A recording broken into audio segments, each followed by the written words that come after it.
விடுதலை சிறுத்தைகள் கட்சியின் தலைவர் தொல் திருமாவளவன் தன்னுடைய சமூக வலைதளத்தில் கடந்த ஆண்டு நெல்லை மாவட்டத்தில் ஆணவ படுகொலை செய்யப்பட்ட தம்பி கவின் அவர்களின் அம்மா மற்றும் தம்பி ஆகியோர் இன்று அம்பேத்கர் திடலில் சந்தித்தனர்.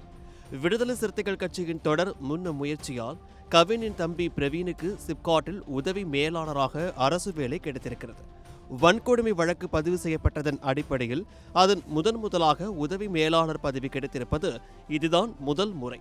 அரசு வேலைக்கான நியமன ஆணையை என்னிடம் காண்பித்து தம்பி கவினின் குடும்பத்தினர் நன்றி கூறினர் என்று தெரிவித்து வீடியோ ஒன்றையும் வெளியிட்டிருந்தார். இதற்கு திமுக ஐடி விங் பதிலடி கொடுத்துள்ளது. அதில் ஆணை வெளியான தேதி 27/1/2026. சாதிய வன்கொடுமையால் பாதிக்கப்பட்ட நெல்லை கவினின் தம்பி பிரவீனுக்கு முதல் முறையாக சிப்காட்டில் அசிஸ்டன்ட் மேனேஜர் என்ற உயர் பதவியை வழங்கி சமூக நீதியை நிலைநாட்டியது கழக தலைவர் முன்னாள் முதலமைச்சர் மு.க.ஸ்டாலின் அவர்களின் திமுக அரசு.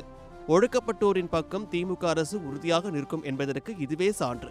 வேலை கொடுத்த திமுக அரசை பற்றி தன் பதிவில் விசிக தலைவர் தொல் திருமாவளவன் அவர்கள் இணைந்திருந்தால் நன்றாக இருந்திருக்கும் என்று பதிலடி கொடுத்துள்ளது. தாவேக அமைச்சரவையில் விசிக கட்சி இடம்பெற்றதை அடுத்து திமுக விசிக இடையிலான மோதல் சமூக வலைதளங்களில் அதிகரித்து இருப்பது குறிப்பிடத்தக்கது.